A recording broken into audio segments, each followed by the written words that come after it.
사도 바울의 설교는 복음의 전파요, 입을 열어 소리내어 주님에 대해서 가르침은 어떤 지식적인 증거와 가르침이라기보다 본인이 직접 경험하고 체험한 소위 간증과 같은 말씀입니다. 따라서 어찌 보면 그것은 주관적일 수 있어 보여도, 그러나 바울은 자신의 주관적인 간증에 대하여서 대단히 객관적으로 사실화하고 또 성경에, 구약 성경에 기록되어진 내용들을 근거하여 설명하고 있기 때문에 결코 한 사람의 주관적인 경험만이 아니요, 오히려 누구도 부인할 수 없는 증거와 더불어 성경에 근거한 말씀으로 표현하고 있다는 사실이지요. 따라서 사도 바울의 말씀에는 능력이 있습니다. 그렇게 이론처럼, 약속처럼, 역사처럼 기록되어져 있는 것을 본인이 직접 경험해 봤기 때문에, 체험해 봤기 때문에 더 확언할 수 있었던 것입니다. 소위 말하는 카더라, 누가 그러던데, 뭐 이런 차원의 얘기가 아닌 거예요.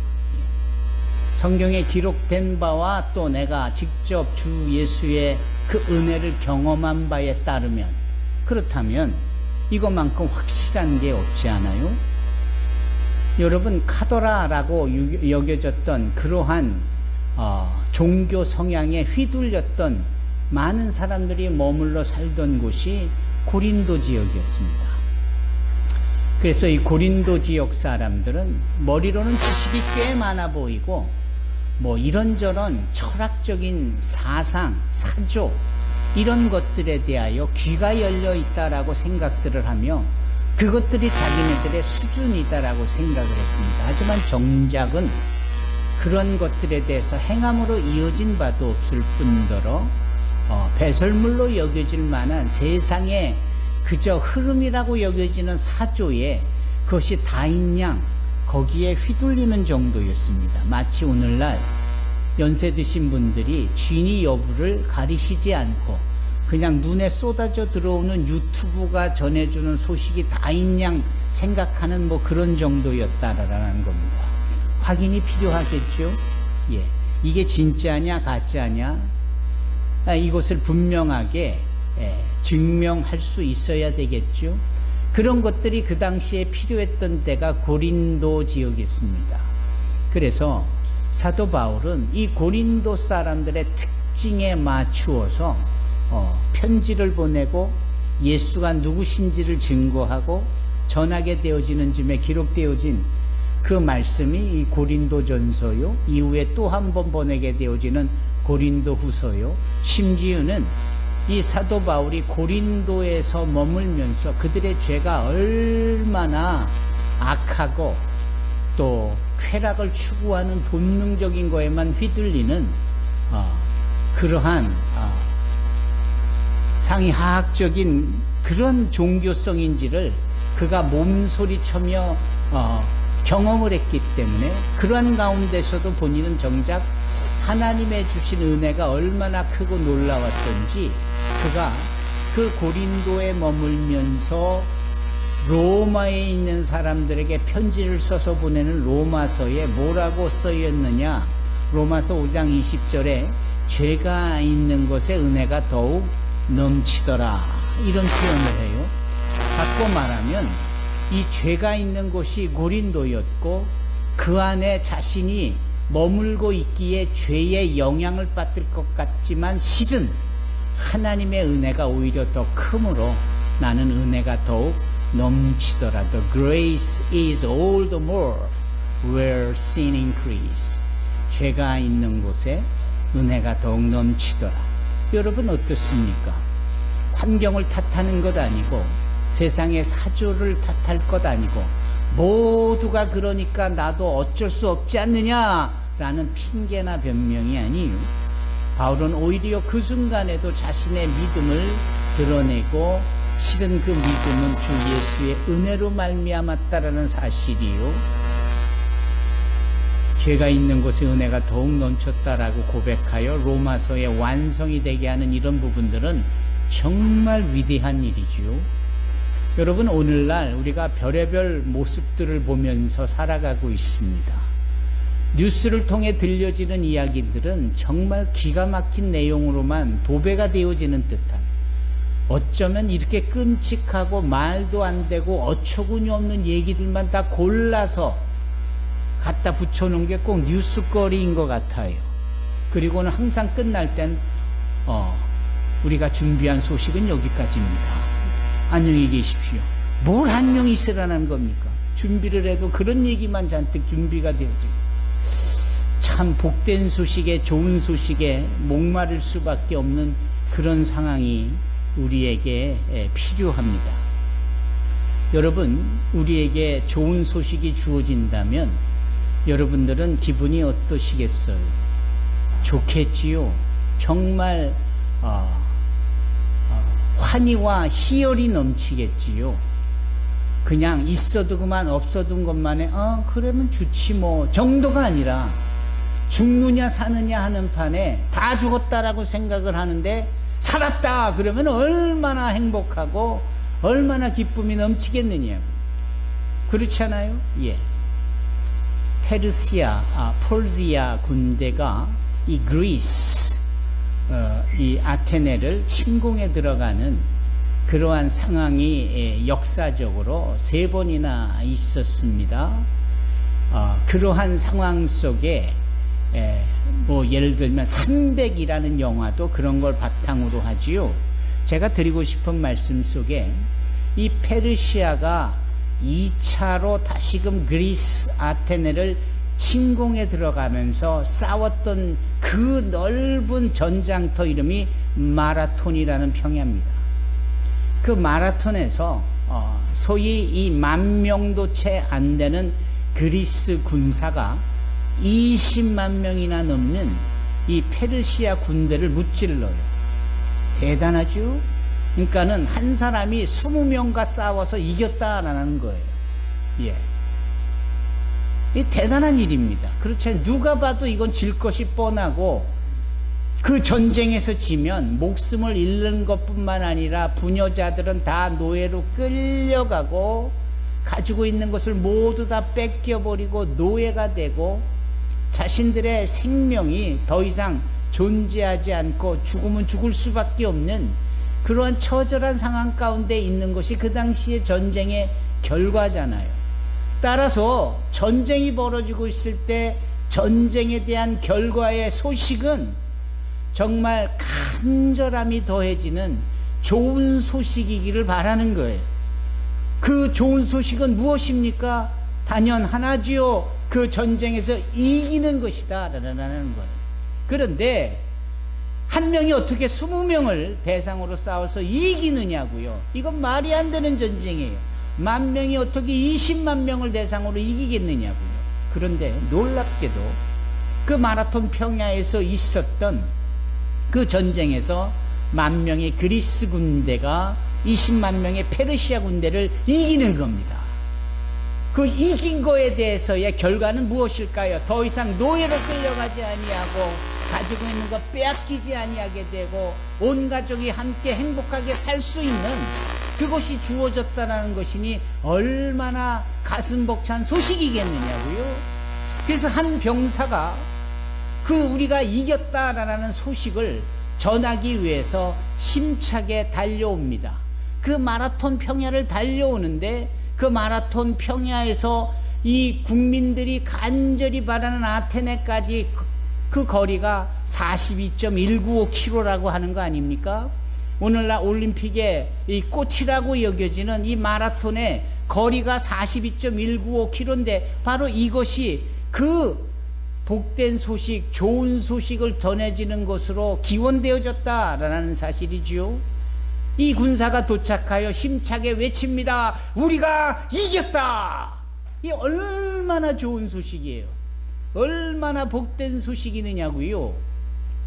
그 순간 그 소식을 전해들은 모든 이 백성들이 일제히 환호하며 즐거워하며 기뻐하고 행복해하지를 않았겠습니까?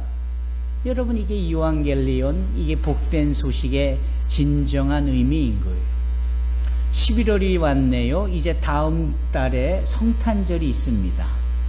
이 성탄절에 우리가 항상 늘 대하는 여러 말씀 중에 하나가 소위 누가복음 2장에 등장하는 하나님의 천사가 오늘날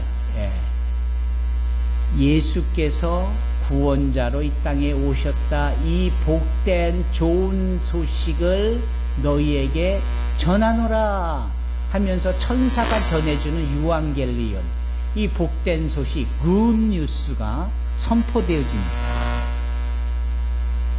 저는 그 목자들이 그 소식을 듣자마자 손뼉을 치고 환호하고 막 조아라 떼굴떼굴 구르고 막 덩실덩실 서로 손을 맞잡고 허깅하고 막 좋아했을 거라고 생각을 안 해요. 만약에 그랬다면은 성경에도 그렇게 기록이 돼 있겠지만 이 목자들이 그 소식을 듣고 뭐 그냥 한쪽으로는 두려운 마음, 왜 천사를 만났으니까 두렵고, 한쪽으로는 이게 다 뭐지? 바꾸어 말하면 복된 소식의 진정한 의미와 가치를 모르고 있는 거지요. 소식은 전해졌건만 그 소식은 다름 아닌 죄에서 구원할 구원자 예수께서 이 세상에 오시면서, 그래서 누구든지 그 예수를 믿으면 멸망하지 않고 영원한 생명을 얻는 하나님의 자녀가 되는 권세를 누리는 이 모든 것, 심지어 로마서 8장 32절에 그 아들과 더불어 모든 좋은 것을 더하여 주시는 것까지도 다 포함된 메시지인데, 그 복된 소식이 전해졌지만 이분들은 그냥 눈만 멀뚱멀뚱, 그래서 강보에 쌓여 구유에 누인 아기를 보라 라고 하잖아요. 그러니까 적어도 이분들은 그 복된 소식의 가치를 모르고 있었다. 여러분, 오늘날 이 복음을 모르는 사람들이 얼마나 많습니까? 여러분, 우리 한지붕 밑에 사는 우리 가족 중에도 복음을 모르는 가족들이 계시잖아요. 내가 알고 있는 지인이나 피부치나 모든 친구들이나 심지어 함께 일터에서 일하는 동료들에 이르기까지도 한번 곰곰이 그 얼굴을 떠올려 보세요. 그 얼굴에 그 사람이 이 복음의 진수와 가치와 의미를 알까? 몰라요. 모르니까 예수를 안 믿죠. 뭐 멀리서 무슨 답을 찾아요. 이 명악마을 일대만이라도 보세요. 이곳에 열심히 살아내는 좋은 이웃들의 모습이 얼마나 싱그러워요. 그런데도 그들이 복음의 가치를 모르니까 예수를 안 믿는 거고, 예수가 안 믿어지니까 교회 나올 리가 없는 거죠. 자, 이런 논리인 거예요. 이제 그런 점에 있어서 복음은, 이 복된 소식은 선포로서 끝날 게 아니고 선포를 넘어 가르침으로 이어져야 되겠다. Declaration, 선포를 넘어 Doctrine, 교리로서 이것을 이해하기 쉽게 전해야 된다라는 겁니다. 동의하십니까? 그런데 우리가 그렇게 전하는 자의 입장에서 이 doctrine화 되어진 복음을 증거하고 가르치고 조리 있게 질서정연하게 설명하고 가르칠 만한 사람들이 과연 몇 명이나 있을까요? 복음은 핵심이요 변하지 아니하는 진리요 하나님이 이루신 구원의 방법, 당신의 독생하신 예수 그리스도를 통하여 우리를 대신하여 십자가에 고난받아 죽으시고, 그렇죠? 죽으심으로 죄가 요구하는 삭슬 지불하셨고, 그리고 거기서 끝이 아니라 이 사망이 붙잡지 못하도록 그 사망을 깨시고 부활하심으로 위대한 승리와 더불어서 우리 또한 그 부활에 참여케 하는 것 아닙니까? 이렇게 설명이 돼야 되는 겁니다. 고린도 사람들에게 사도 바울이 말씀을 전하는데, 이 사람들이 솔깃해서 흥미를 가지고 이건 또 어떤 사조의 이야기냐, 이것은 어떠한 철학의 사상이냐 라고 궁금해하면서 얘기를 듣고 참 신화 같은 얘기로다, 참 꾸며낸 우화 같은 얘기로다, 뭐 들어는 줬지만 그게 믿음으로 탁 스파크가 일어나서 연결이 되지 않는 상황인 거죠. 이제 바로 그럴 때에 사도 바울이 오늘 본문의 말씀, 우리 박성진 군이 읽은 이 고린도전서 15장 1절부터 10절까지의 말씀을 통하여서 그 복음의 덕트린을 설명하고 가르치는 것이고, 무엇보다도 본인 사도 바울 자신이 경험하고 증거한 것들을 거기에 함께 표현하는 겁니다. 그러면 이 복음의 내용은 결국은 무엇이냐? 이거예요. 예수께서 우리 죄를 위하여 죽으셨다라는 거예요. 예수께서 우리의 죄를 위하여 죽으셨다.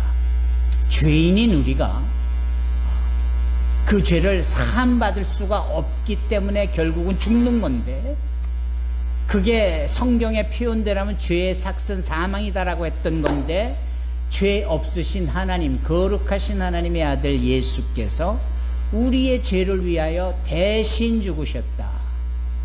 따라서 예수의 대신 죽으신 죽음은 우리로 다시는 우리 죄 때문에 우리가 죽지 않아도 되는 그 완성이요, 그것이 바로 리뎀션, 구원이다라는 것을 사도 바울은 말하고 있는 겁니다. 여기서 잠깐, 우리가 지난 주일에 한국 서울 광화문 시청 앞 서울역 또 여의도에서 어떤 일이 벌어졌습니까?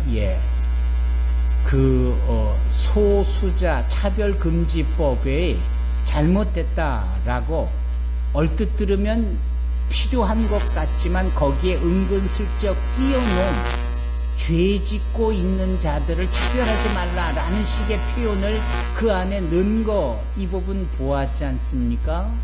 이제 이런 부분에 대하여서 우리가 정확하고도 분명하게 아니다라고 말해야 되는 이 부분이요. 이 부분을 우리가 말해야 되는 거예요. 그래서 말한 게 지난주에 상황이었고, 다 같이 110만 명이 모여서 기도한 것이, 이제 그런 식으로 죄에 대하여서 끔찍하게 우리는 생각해야 합니다. 그것이 나의 죄가 예수로 사함받았기에 나는 더 이상 죄가 아니니까 나 구원받았네, 너 구원받았네, 우리 구원받았네, 할렐루야 하고 우리끼리만 좋아할 게 아니라 여전히 죄의 의미도 모르고 죄에 몸부림치며 죄 때문에 끔찍하고 처절한 삶을 살고 있는 그들에게 유앙겔리온, 이제는 그 죄가 당신을 죽이지 않아도 된다, 그 죄의 온못을 완전하게 십자가에서 단번에 이루신 예수께서 구원자이시기 때문이다 라는 이 복음을 우리가 증거하고 전할 수 있어야 한다라는 것이죠. 여러분, 이 사도 바울은 고린도 교인들에게, 고린도 사람들에게 그렇게 전한 겁니다. 예수께서 우리의 죄를 위하여 십자가에 고난 받으시고 죽으셨다. 그러냐? 죽으셨다. 그렇구나. 그런데 장사되셨다. 여기 장사라는 것은 완전히 땅에 묻히는 funeral, 완벽하게 죽음의 이후에 있어질 일종의 셀레모니잖아요. 그것까지 행했다라는, 이것은 대단히 고린도 사람들의 눈높이에 맞춘 거죠. 그냥 십자가에 못 박혀 죽으시고 부활하셨다라고도 돼야 될 수 있는데도 불구하고 장사되었다라는 표현을 쓰는 거예요. 여기 그렇게 말씀을 하시죠. 4절에 장사 지낸 바 되었다가, 그리고 내 얘기가 아니라 성경에 기록된 대로 3일 만에 다시 살아나셨다. 이 부활의 역사를 말씀하고 있습니다. 이 부활은 어쩌다 생긴 초자연적인 기적의 역사가 아니라 줄곧 내내 하나님의 생명의 책인 이 성경에 기록되어진 대로 그 약속의 말씀이 성취되어졌다. 이 부활은 이미 예비되어졌던 하나님의 계획이었고, 이제 예수의 십자가의 죽으심과 장사되어진 지 하루, 이틀, 사흘 만에 부활, 다시 살아나심으로 그 하나님의 계획이 완성이 되어지셨다라는 것을 논리정연하게 설명하고 있는 겁니다. 여러분, 기독교의 핵심은 부활이라고 했습니다. 여러분, 그래서 우리 개신교의 십자가에는 고통당하고 몸서리치게 아파하시는 그 예수님의 처절한 모습이 없잖아요. 주님이 부활하셨기에 그 십자가는 우리의 죄를 사해 주시기 위한 주님의 고통의 죽음의 자리였지만, 캐톨릭에 여전히 매어 달리신 그 모습의 연장선상이 아닌 주님은 부활하심으로 더 이상 그 고통의 죄의 자리에 있지 아니하고 죽음의 자리에 있지 아니한 것을 우리에게 나타내고 있는 겁니다. 그래서 우리 개신교의 교회의 십자가에는 주님이 안 계신 듯 보여요. 그러나 그것은 부활의 의미를 우리에게 시각적으로 보여주고 있는 부분입니다. 여러분, 우리는 예수 그리스도의 부활에 참여하는 자들로서 우리 또한 죽어도 살겠고 무릇 살아서 예수를 믿는 자는 영원히 죽지 아니할 것을 믿습니다. 부활하신 주님에 대한 이야기를 할 때 눈물을 껌뻑껌뻑이고 있는 이 고린도 사람들, 죽었다가 살아난다는 이야기는 내 듣는 이 처음인데 아마 이런 반응이었겠죠. 세상에 어떤 철학도 종교의 가르침도 죽었다가 살아나는 얘기를 해본 적이 없고 들어본 적이 없는데 지금 이자가 뭔 얘기를 하는 거지? 어떻게 사람이 죽었다가 살아날 수 있는가? 요즘 여러분, 오늘날에도 그러한 사람들이 많아요. 좋아요.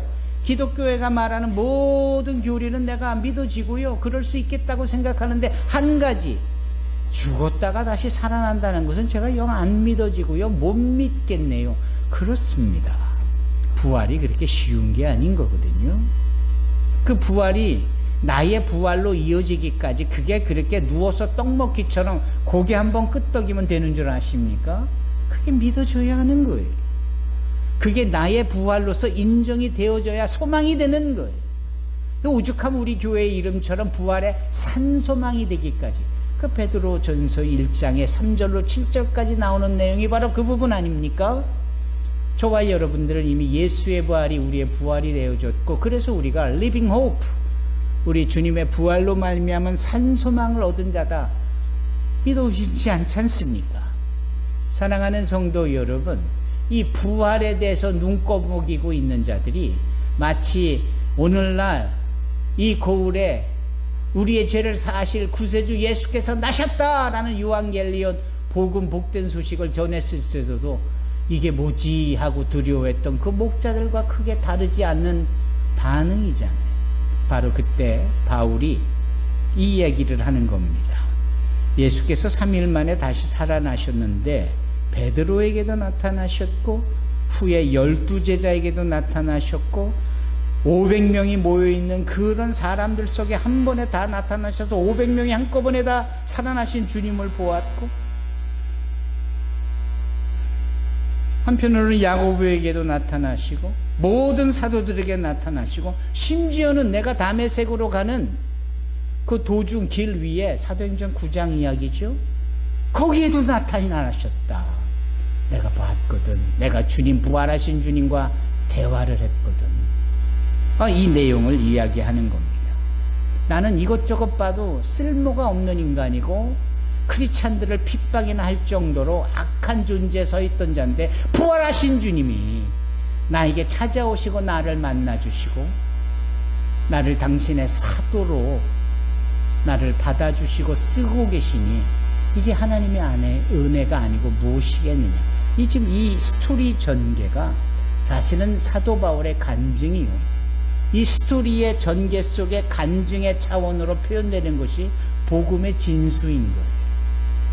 예수의 우리 죄를 위하여 고난당하셔 죽으셨던 것과 사도 신경의 고백처럼 장사된 지 사흘 만에 다시 살아나셔서 부활하셨다라는 것과, 그래서 사망의 권세를 깨신 그분이 우리의 부활의 산소망이 되시고 일일이 모든 사람들에게 부활한 몸을 나타내 주신 것처럼, 이제는 나를 통하여 너희 고린도 사람들에게 주님의 부활을 말씀하고 있으니 오 사람들이여 예수를 믿고 그 부활에 참여하자꾸나. 이것이 사도 바울의 오늘 고린도전서 15장 1절로 10절까지의 내용 속에 담겨져 있는 은혜로운 복된 소식입니다. 여전히 이 부분이 안 믿어지는 분들도 계시고요, 못 믿겠다라고 버티는 분들도 계신 거예요. 오늘 페르시아와 그리스 이야기, 전쟁 이야기를 했었는데 전쟁 이야기로 마칠까 합니다. 이번에는 다른 전쟁이에요. 워털루라는 전쟁이에요.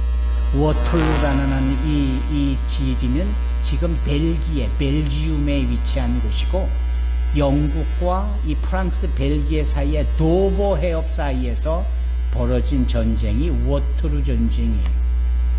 그 워터루 전쟁에서 웰링턴 장군이 이끄는 영국이 나폴레옹이 이끄는 프랑스를 무찌르고 승리를 합니다.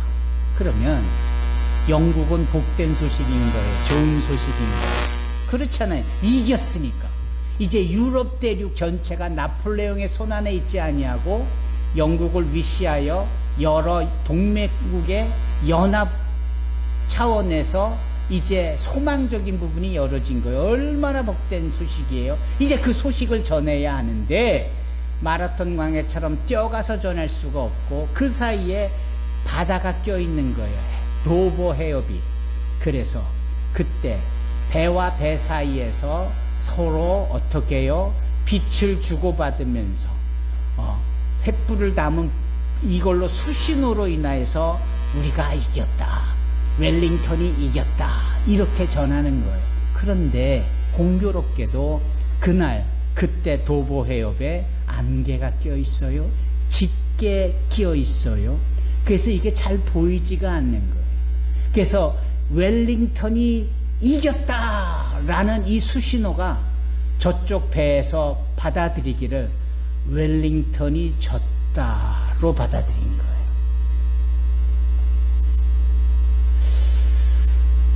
이겼다라는 좋은 소식이 순간 졌다라는 슬픈 소식이 전해지는 거죠.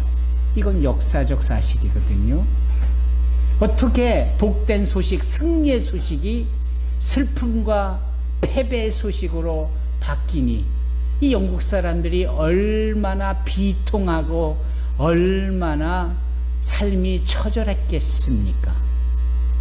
오늘날 예수께서 우리의 모든 죄를 사해 주시고 위대한 부활의 승리를 허락하셨고 선포하셨고 보여주셨건만 세상의 온갖 사조와 악한 사단 마귀의 괴계로 예수의 승리를 우리가 모르도록, 잘못 오해하도록, 왜곡하도록 만들고 사람들은 더 이상 소망 없이 죄를 짓고 쾌락 속에 노세 젊어서 노세, 그냥 한평생 사는 동안 그냥 죄 짓고 본능적으로 하나님의 반대편에서 있는 것을 택하고 있다라는 거죠. 이러한 때에 우리는 예수의 복된 승리의 복음을 전해야 되고 가르쳐야 되고, 저들로 하여금 이제 패배자로서 지옥으로 갈 수밖에 없는 운명적인 상황에서 천국으로 방향을 돌리고 영원한 생명을 누릴 수 있는 길이 열려진 이 사실을 증거하고 전하여야 할 줄로 믿습니다.